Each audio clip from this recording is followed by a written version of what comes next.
Welcome to Halfling, where we talk about Lord of the Rings and a little bit about D&D. So let's get to it.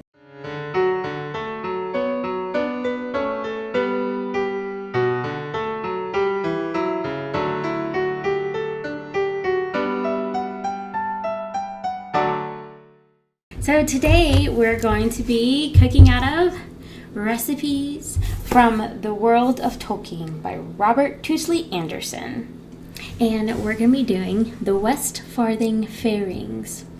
The Shire is divided into 4 regions called Farthings, from the Old English Fjording, or fourth part. Westfarthing is home to the capital of the Shire, the town of Mitchell Delving and Hobbiton, where Bilbo and Frodo's home, Bag End, is located. We think these little cookies pair perfectly with a cup of tea and are perfect for serving to guests who visit in between those 6 hobbit meals. So, that's what we're going to be making today. We're going to be making the Westfarthing Fairings, little hobbit cookies. So, let's get started. So, first off, here are all of my ingredients. It does call for ground allspice or mixed spice. I don't usually do that. I'm going to put nutmeg in instead. It also calls for finely grated zest of 1 lemon, which I do not have and I seldom do and never put it in, but it's okay. It still tastes delicious. So, all of that aside, let's get started. So, we've got our mixing bowl, and we'll need to get 3/4 cups of all-purpose flour. So, we've got our 3/4 cups of all-purpose flour, and washed hands, of course. And then we need 1 teaspoon of baking powder. And 1/2 teaspoon of ground cinnamon, ground ginger, or 1/2 teaspoon of ground cinnamon, 1/2 teaspoon of ground ginger, and 1/4 teaspoon of allspice, which is 1/4 teaspoon of nutmeg for me. Ground cinnamon, ground ginger, and ground nutmeg. We need 1/2 teaspoon, 1 tisp. I like to personally have just a little extra cinnamon.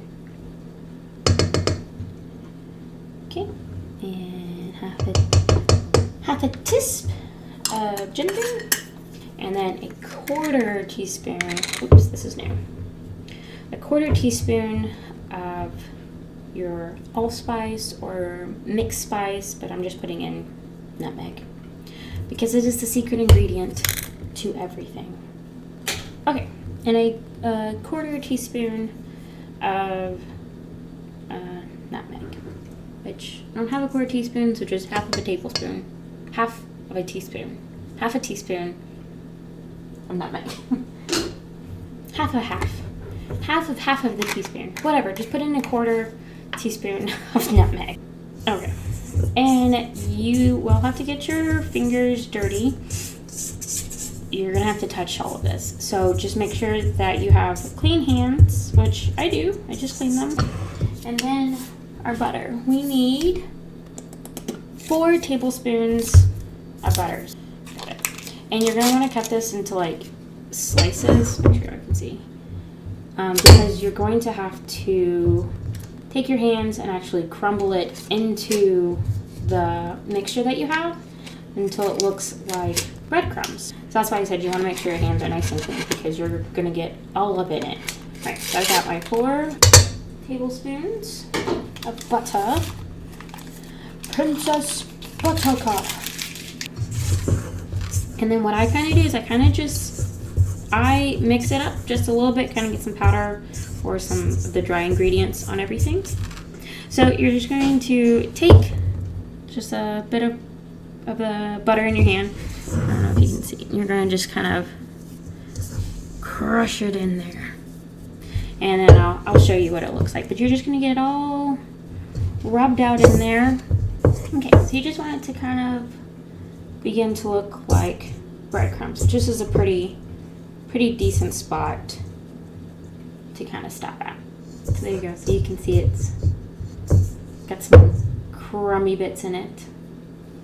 Okay, so then we're going to add in a quarter cup of sugar. 1/4 cup of super fine sugar. I just have granulated sugar.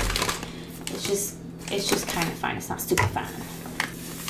Going to pour that in. Good, all mixed up. So we're gonna mix this up. So we got that all mixed in, and then we are going to take 2 tablespoons of light corn syrup. This is where a lot of your sweet is going to come from. And you're just gonna put it in. I just do 1 tablespoon at a time because that's going to be your, I don't know, your adhesive agent. That doesn't sound right, but it's going to be what kind of makes it solid. You just take your spoon or whatever it is that you're using to mix, and you're just going to kind of push it, smush it together. And usually what I have to do, I actually just put in a little extra water. So you can kind of see, maybe, it kind of starts to, clump together. But it's not clumping together quite as much as I need it to. I have a little glass of water over here. Take the tablespoon, and I'm just going to add just a bit of water. And it's cold and dry here, so it's probably going to need quite a bit. So I'm just needing to like make a ball. Okay. So now we have our,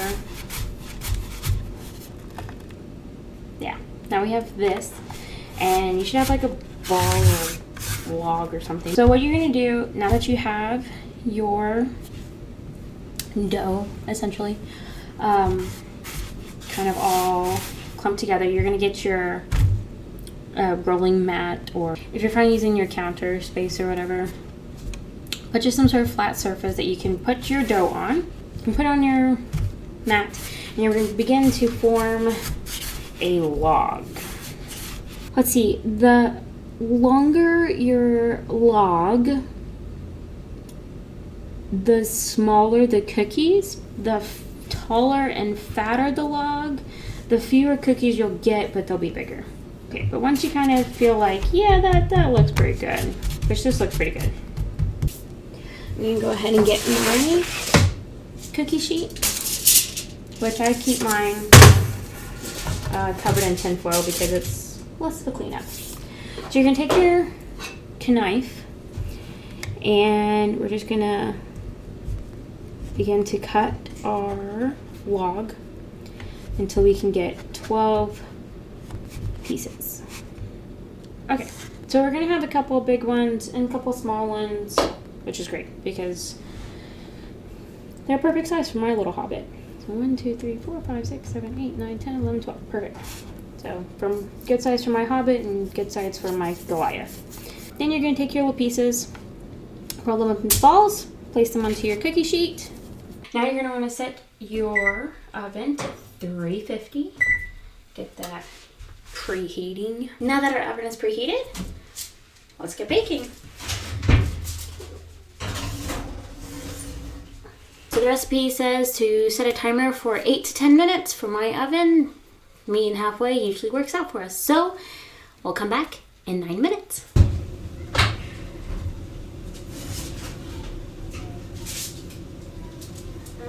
Nope, they're still very gooey. Ignore my squishy one. Okay, let's give these a check.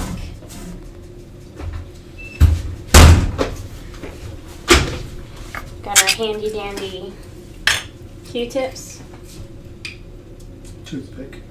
Toothpick, thank you.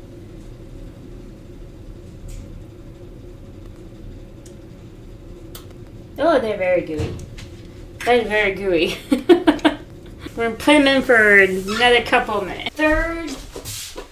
Third time's the, yep, we got it. Oh, these are better. Okay, now let's try the toothpick, not Q-tip, toothpick test. Oh yeah. Oh yeah, that's the good stuff. Cookies are baked. Say hi.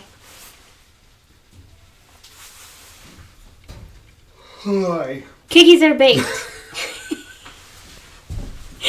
And now we're going to let them cool down and we'll come right back. Okay.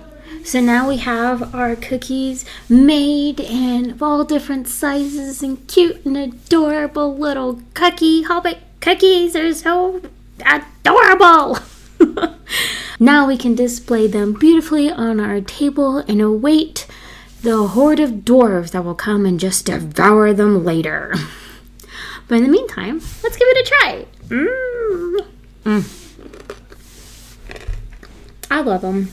They're not super sweet, so if you're not really big on really sweet cookies, this is the way to go. So, yeah. I hope you guys enjoyed. I hope you liked it. I really did. I had a lot of fun making this, and I hope you guys liked it too. So, yeah.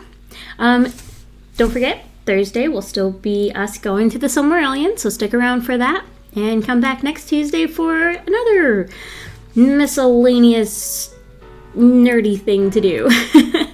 But yeah, you guys have a good week, and may the hair on your toes never fall out. Bye.